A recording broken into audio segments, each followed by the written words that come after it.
দর্শক, আমি যে ভিডিওটি এখন করব সেটি হচ্ছে আসলে গাজীপুরবাসীর জন্য। গাজীপুর থেকে যারা ঢাকায় প্রত্যেক দিন বা প্রতিনিয়ত যাতায়াত করেন তাদের সুবিধার্থে, এবং শুধু যে গাজীপুরবাসী তা নয়, ঢাকা থেকে উত্তর দিকে অর্থাৎ উত্তরবঙ্গের যে সকল জেলা রয়েছে, প্রায় ১৯টি জেলা, ঢাকা বাদ দিয়ে প্রায় গাজীপুর বাদ দিয়ে প্রায় ১৮টি জেলা।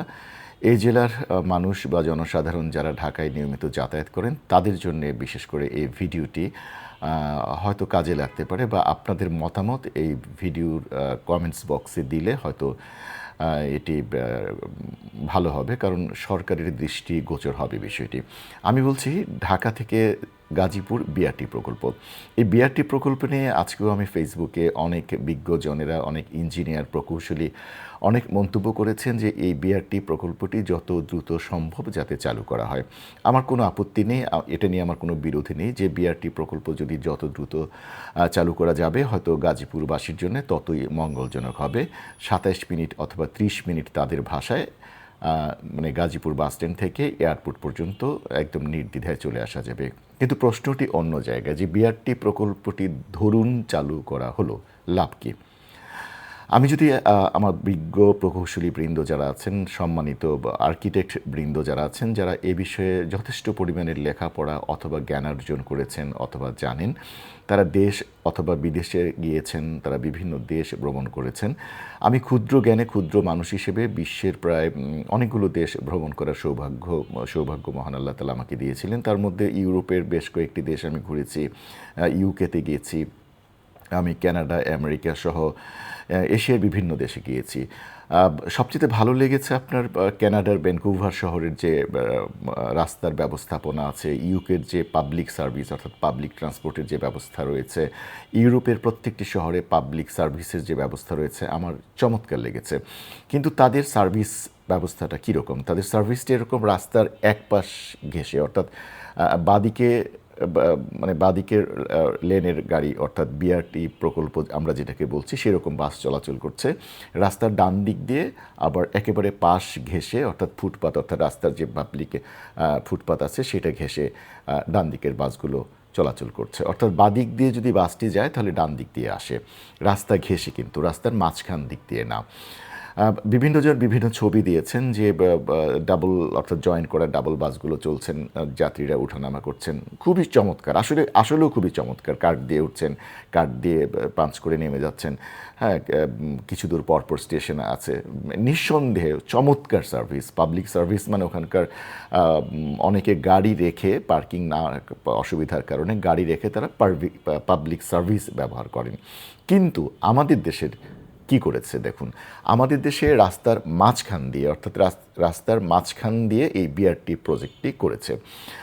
এই বিআরটি প্রজেক্টটি রাস্তার মাঝখান দিক দিয়ে করার ফলে যা হয়েছে, তাতে করে হয়েছে কি যে আপনারা যারা গাজীপুরের রাস্তায় ভ্রমণ করে থাকেন চৌরাস্তা পর্যন্ত, অর্থাৎ এয়ারপোর্টের পরে মাস্কাট প্লাজা থেকে আপনি যদি উঠেন ফ্লাইওভারে, উঠে যেয়ে আপনি কি দেখতে পারবেন, এখানে একটি দেখবেন এরকম ঘরের মতো করেছে, অর্থাৎ এটা টিকিট কাউন্টার, এবং এখান থেকে যাত্রী সাধারণ উঠবেন রাস্তার মাঝখানে। অর্থাৎ রাস্তার ওই পারের একজন যিনি যাত্রী আছেন উনি সিঁড়ি বেয়ে অথবা লিফটের ব্যবস্থা করা আছে, এসকেলেটরের ব্যবস্থা করা আছে, ওটা দিয়ে নামবেন, নেমে টিকিট করে বাসে উঠবেন, আবার এসে নেমে আবার আরেকটি এসকেলেটর অথবা লিফট অথবা সিঁড়ি বেয়ে তারা আবার ওই পারে যাবেন। ভালো কথা। বাংলাদেশের যে অবস্থা, ষড়ঋতুর বাংলাদেশ, বৃষ্টিকালে ধুলা বালি ময়লা এগুলোতে এই এসকেলেটর, এই লিফট অথবা হাঁটার পথ, হ্যাঁ, একটুবার ভেবে দেখুন, শুধু মানে একটিবার ভেবে দেখুন, এটা আমাদের প্রেক্ষাপটে আমাদের দেশের কালচার বলুন, ঋতুচক্র বলুন, এগুলোর কারণে এটা কতটুকু সম্ভব।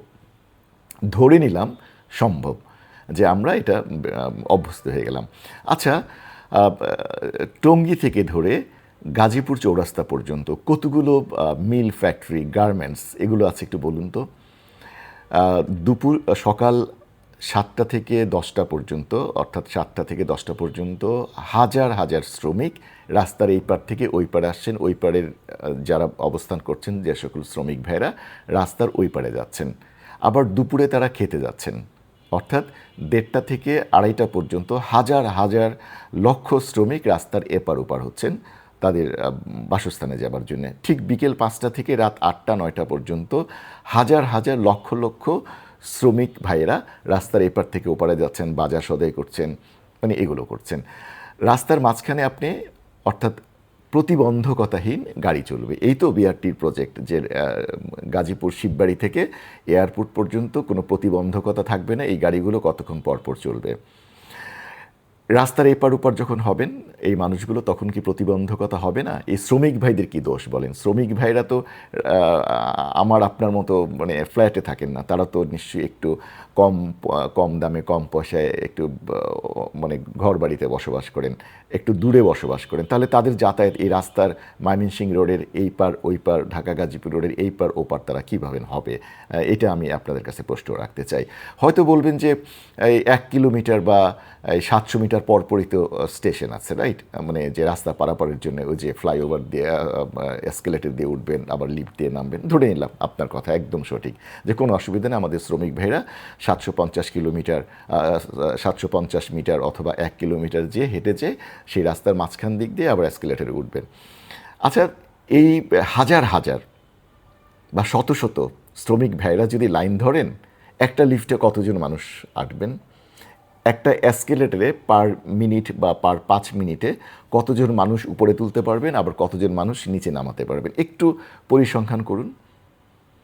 তাহলে ওখানে তো যে যাত্রী, সাধারণ যাত্রী ভাইয়েরা যে টিকিট করবেন অথবা কার্ড করে রাখছেন বিআরটিএতে ওঠার জন্যে, সে কীভাবে বিআরটি বাসে উঠবেন? এটা একটু একটু আমাকে বুঝিয়ে বলবেন প্লিজ আপনারা। আমি এই জন্যই বলেছি আমি এই ব্যাপারে অভিজ্ঞ না বা বিজ্ঞ না, আমি একেবারে নেহায়েতে মানে অন্য সাবজেক্টে লেখাপড়া করা ছেলে। আমি আপনাদের কাছে এটা বিনয়ের সাথে জানাতে চাই, আপনারা কমেন্টস বক্সে যদি লিখেন, আমার গাজীপুরবাসী তথা উত্তরবঙ্গে যারা বসবাস করেন তাদের জন্য সুবিধা হবে। এই বিআরটি প্রজেক্ট ধরে নিলাম যে আপনারা চালু করলেন, আমি আপনাদের পক্ষে যাচ্ছি, ওকে। চালু করার পরে শুধুমাত্র গাজীপুরবাসী উপকৃত হবেন। 27 থেকে 30 মিনিটের মধ্যে এয়ারপোর্টে চলে আসলেন। আরও যে 18টি জেলার যে বাসগুলো চলছে, ট্রাক চলছে, হ্যাঁ, প্রাইভেট গাড়ি চলছে, তাদের কি ব্যবস্থা করলেন? তাদের রাস্তা সংকুচিত করে দিয়ে আরও জ্যামের সৃষ্টি করলেন। ফুটপাত দখল তো হয়েই গেছে, এটা বাদই দিলাম। ফুটপাতের বাইরে এসে হকাররা সন্ধ্যা বলেন, সকাল বলেন, রাত 11টা পর্যন্ত হকাররা মানে কাঁচা বাজার, হকার মার্কেট, ভ্যান মার্কেট দিয়ে বাকি অর্ধেক তারা দখল করে আছেন। উত্তরবঙ্গের গাড়িগুলো যে আসবে, 18টি জেলার গাড়ি, হাজার হাজার বা শত শত গাড়ি এই ঢাকায় প্রবেশ করছেন মহাখালী বাস স্ট্যান্ডে বা এইদিকে হয়ে যাত্রাবাড়িতে যাচ্ছেন, এই গাড়িগুলোর কি হবে? আমি গাজীপুরবাসী হিসেবে শুধু গাজীপুরবাসী চিন্তা করলাম, ঠিক আছে, ওকে, ভালো কথা। তাহলে এই এই এই 18টি জেলা বা 17টি জেলার গাড়ির কী ব্যবস্থা করলেন? এই যে রাস্তাটা সংকুচিত করে দিলেন, আরও তো ট্রাফিক জ্যাম লেগে থাকবে, আরও বেশি হবে আমার ধারণা। এটিও একটু দয়া করে তাহলে সুরাহা করবেন। আমার এখন বলতে পারেন যে ভাই তাহলে আপনার সিদ্ধান্ত কি? আমার সিদ্ধান্ত এরকম যে এই যে ফ্লাইওভারগুলো বা ওভারপাসগুলো করা হয়েছে, এগুলো রাখা যেতে পারে। রেখে যেখানে এটা মানে স্ল্যাব ডাউন হয়েছে, এখান থেকে আরেকটি স্ল্যাব তুলে দিয়ে এক্সপ্রেস ওয়ে টাইপ কিছু করা যায় কি না।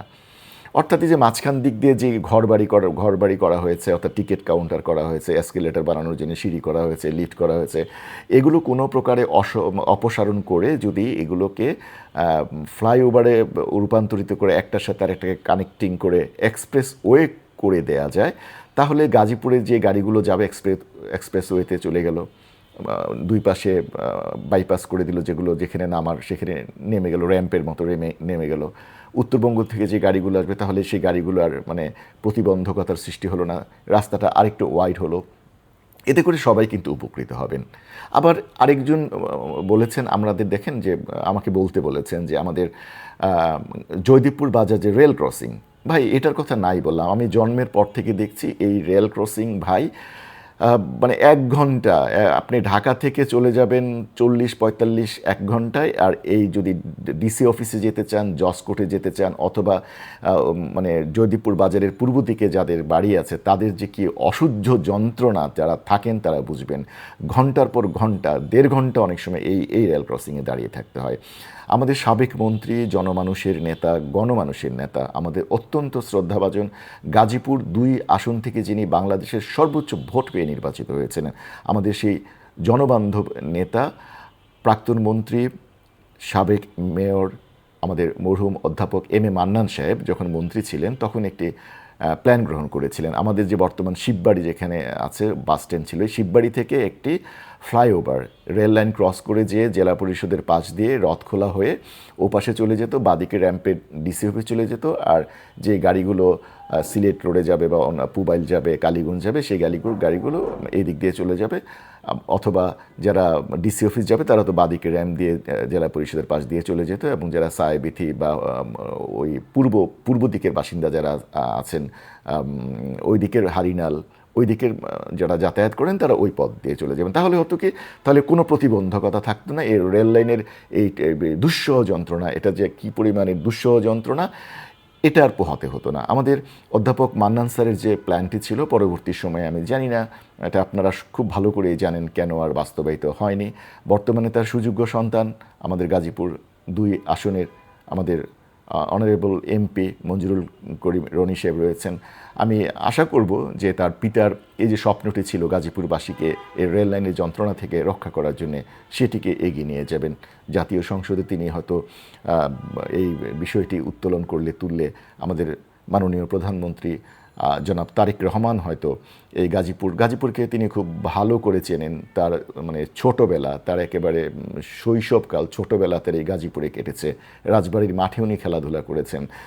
তিনি একেবারে যে গাজীপুর এখন শহীদ মিনার, তার পাশে যে বাড়িটি ছিল, এটি আমাদের শহীদ প্রেসিডেন্ট জিয়াউর রহমান এখানে বসবাস করতেন। গাজীপুরের প্রতি আমাদের বর্তমান প্রধানমন্ত্রী জনাব তারেক রহমানের বিশেষ টান আছে। আমি বিশ্বাস করি যে গাজীপুর 2 আসনের সাংসদ যিনি অধ্যাপক মান্নান সাহেবের সুযোগ্য সন্তান, তিনি যদি আমাদের প্রধানমন্ত্রী মহোদয়কে অনুরোধ করেন এই ফ্লাইওভারটি অতি সত্বর চালু করতে পারেন, পাশাপাশি এই যে গাজীপুর বিআরটি প্রজেক্ট যেটি আছে, এটিও যদি মাননীয় প্রধানমন্ত্রীর দৃষ্টিতে আনতে পারেন যে এইভাবে আমরা করতে চাই, একটা এক্সপ্রেসওয়ে করে দিতে চাই, আমার মনে হয় আমাদের মাননীয় প্রধানমন্ত্রী জনাব তারেক রহমান আমাদের অধ্যাপক মান্নান স্যারের যে স্বপ্ন আছে সেটা বাস্তবায়ন করবেন ইনশাআল্লাহ। সবাইকে ধন্যবাদ। আশা করি ভালো থাকবেন সবাই। আসসালামু আলাইকুম।